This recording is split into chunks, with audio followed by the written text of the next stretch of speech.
Bonjour à tous, disons un mot de ces JO totalitaires. Sous passe, sous QR code, sous cage, avec des policiers étrangers partout.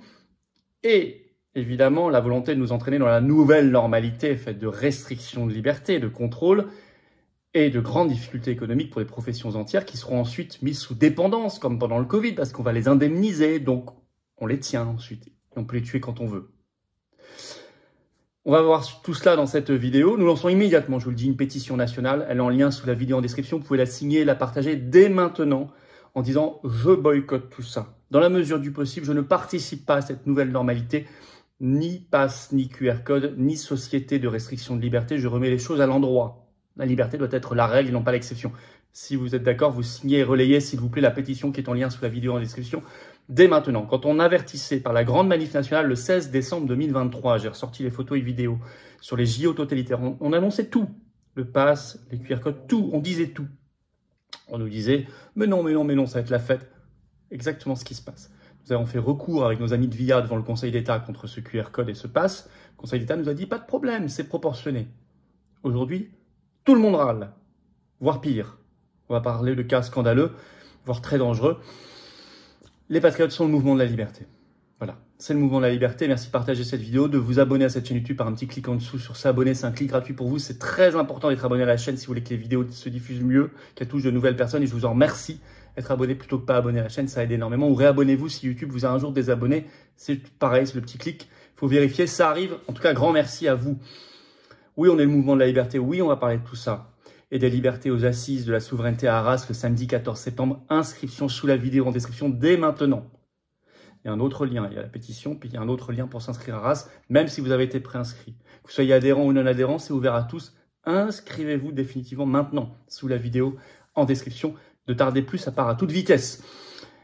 Et moi, je vous attends. Si vous êtes choqué par ces atteintes à la liberté gravissime, cette nouvelle normalité que vous n'en voulez pas pour vous et vos enfants, il faut adhérer maintenant. Ou reprendre votre adhésion annuelle si elle n'est plus à jour, ou nous aider à faire tout ça, à prévenir les gens, à alerter par un don au mouvement. Adhérer, premier lien sous la vidéo en description, faire un don au mouvement, deuxième sous la vidéo en description dès maintenant. Et dès maintenant, les liens sont également sur notre site les-patriotes.fr. Je vous attends dès maintenant dans le combat. J'ai besoin de vous, j'ai vraiment besoin de vous. J'en reparle tout à l'heure. Allez, on y va. On y va parce que ça vaut son pesant de cacahuètes. Parce que c'est vrai qu'on avait fait cette manif nationale le 16 décembre 2023. Vous retrouverez les images. Stop aux jeux totalitaires, on ne s'était pas trompé. Nous avons fait ces recours dans le Conseil d'État. On aurait aimé que tous les mouvements politiques le fassent. Nous l'avons fait avec nos amis VIA, Jean-Frédéric Poisson. C'est tout. Les autres, pas au rendez-vous comme d'habitude. On sent bien qu'il y a un air de Covid. En fait, c'est la gouvernance mondialiste qui s'exprime. Si vous voulez, c'est pas une expérience puis l'autre. C'est pas, ah bah il y a eu une épidémie historique, le Covid, donc ils ont fait des choses, des passes, tout ça. Puis là, il y a les Jeux Olympiques. Bon, bah voilà, ils refont des choses et puis c'est bon, on est tranquille. Non, vous comprenez bien que c'est au moindre prétexte maintenant. Et ça va être de plus en plus fréquent et rapproché dans le temps jusqu'à devenir permanent. Il faut comprendre ça, on a alerté depuis le début. La folie totalitaire, comment elle s'exprime? Alors moi, je l'ai vécu personnellement en refusant de faire tout pass et QR code, mais je vais vous expliquer. J'ai goûté un petit peu à ça pour discuter avec les policiers, tout ça, et pour voir de mes yeux. Je vous explique dans un instant. Les JO, c'est à partir du 26 juillet. Hein. Alors le pass JO, lui, c'est à partir, il s'appelle comme ça, pass jeu. C'est depuis le 18 juillet, pardon. Depuis le 18 juillet, 5 h du matin, il y a le QR code, le pass jeu. Il y a eu 44 000 contrôles dès le premier jour. On nous a dit dans un communiqué très rapidement, dès le 18 juillet, la préfecture de police. Et puis, on nous a tout de suite mis au parfum. BFM TV titrait le 18 juillet, à vos QR codes, point d'exclamation. Piétons, vélos, voitures, y compris chauffeurs de taxi. Bon.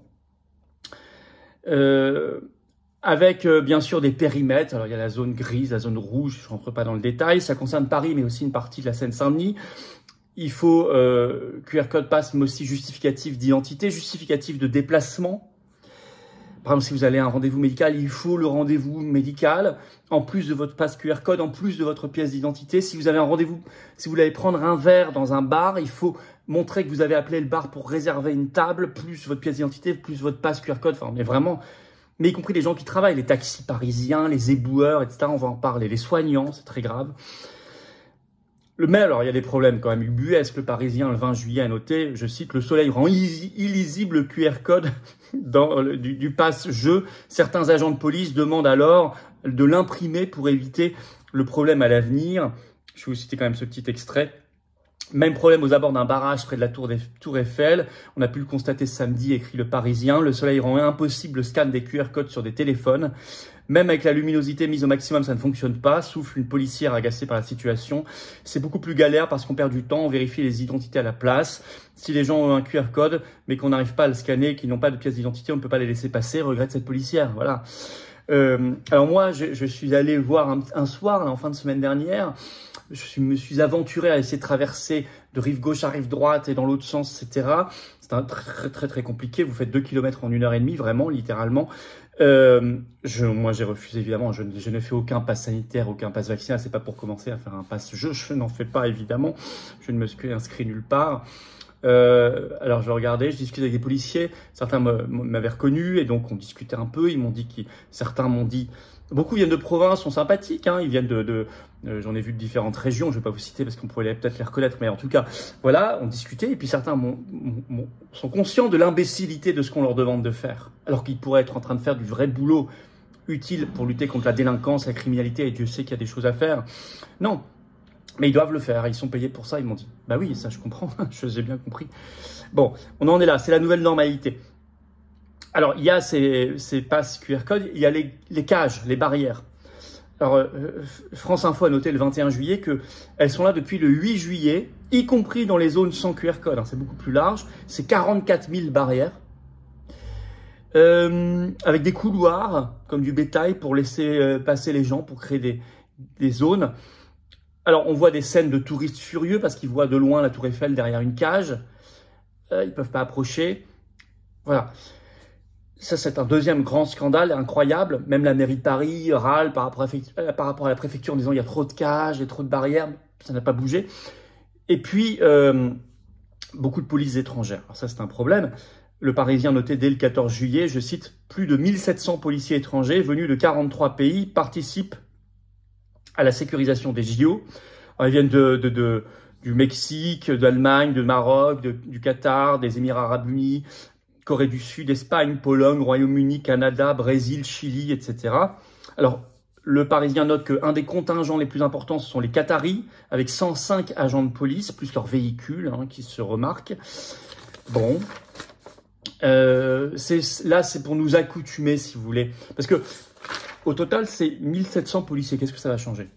Puisqu'on a déjà des dizaines de milliers de policiers, de gendarmes et de militaires français.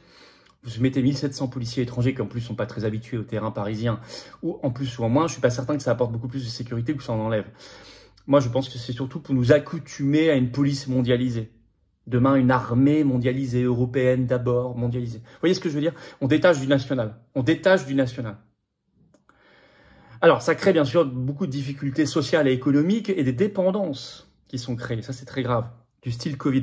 Le Huffington Post l'a noté le 19 juillet, le titre à Paris, colère des restaurants et des commerces face au dispositif de sécurité inédit.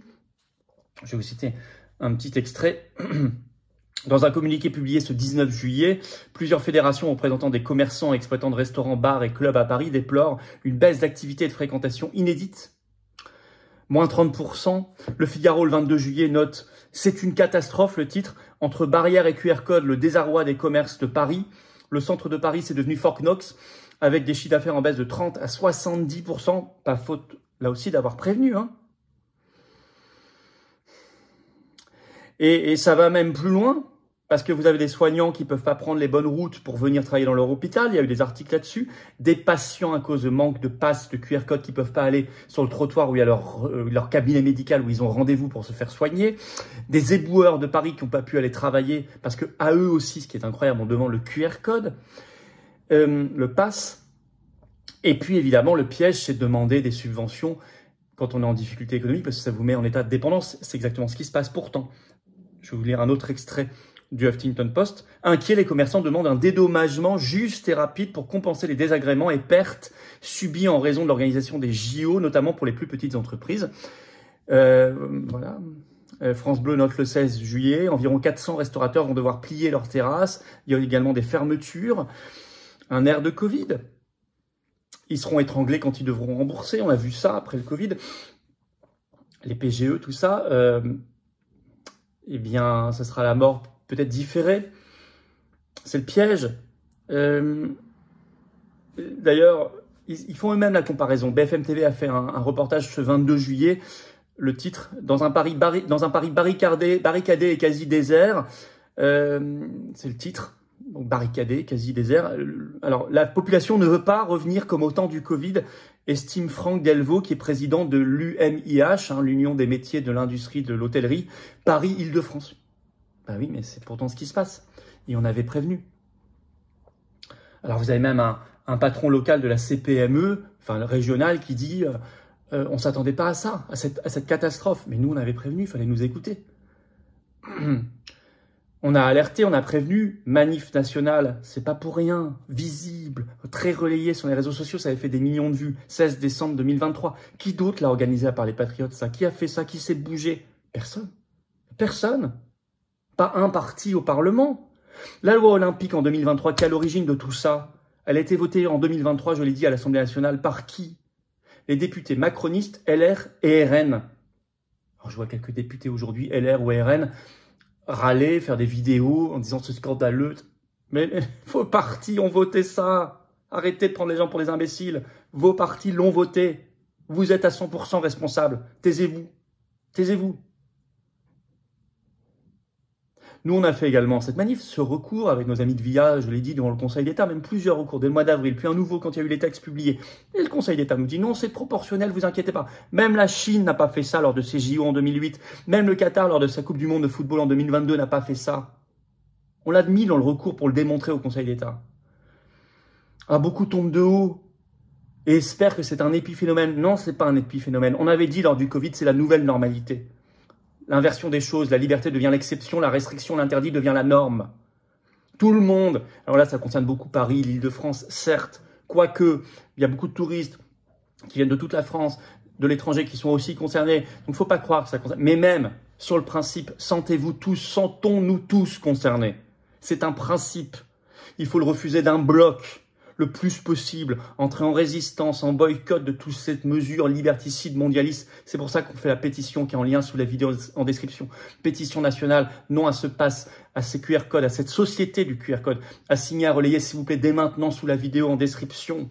Inscrivez-vous également aux assises de la souveraineté le 14 septembre. On va parler de tout ça. Maître David Guyon, par exemple, sera là aux assises. Grand spécialiste, avocat, qui lui aussi a fait un recours sur cette affaire dans le Conseil d'État. Inscrivez-vous aux assises, adhérents ou pas, sous la vidéo en description. Même si vous avez été préinscrit il y a quelques semaines, c'était juste une préinscription, là c'est l'inscription.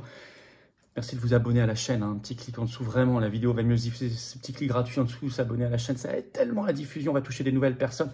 Puis je vous attends, surtout je vous attends à adhérer. Venez vous battre pour la liberté, pour nos enfants. Réadhérez si vous n'êtes plus à jour, c'est-à-dire si vous avez plus d'1 an d'adhésion, vérifiez, c'est pas automatique. Faites un don au mouvement pour nous aider à organiser les recours dans le Conseil d'État, ça coûte tout ça. Les manifs, ça coûte tout ça. Les assises de la souveraineté, ça coûte très cher, mais si on ne le fait pas, personne ne le fera. Vous le savez dans votre fort intérieur, si on ne le fait pas, personne ne le fera. Si on ne tend pas la main à tous les mouvements souverainistes et les lettres d'invitation pour l'UPR, DLF, Génération Frexit, République Souveraine, le mouvement Philippe Murer, Cercle Aristote, Solidarité et Progrès, VIA, toutes les lettres sont parties. Si on ne le fait pas, personne, vous le savez dans votre fort intérieur, ne le fera. Si on n'invite pas toutes ces personnalités, si on ne fait pas ce bloc souverainiste, ces manifs, ces recours, personne ne le fera. Mais moi, sans vous, je ne pourrais pas le faire non plus. Parce qu'on n'a pas 1 centime d'aide de l'État, ni des banques, ni de rien, de rien. On est intégralement indépendant, sans aide, anti-oligarchique. C'est peut-être le moment d'adhérer ou de réadhérer, de faire un don au mouvement. Donc, en plus, c'est défiscalisé aux 2/3 de vos impôts. Ça fait baisser vos impôts massivement. Profitez-en. Adhérer, réadhérer, pour le faire, c'est le premier lien sous la vidéo en description. Ce lien est également en commentaire épinglé. Une petite fiche sur l'écran maintenant et dans quelques secondes, un lien sur l'écran. Faire un don au mouvement, deuxième lien sous la vidéo en description.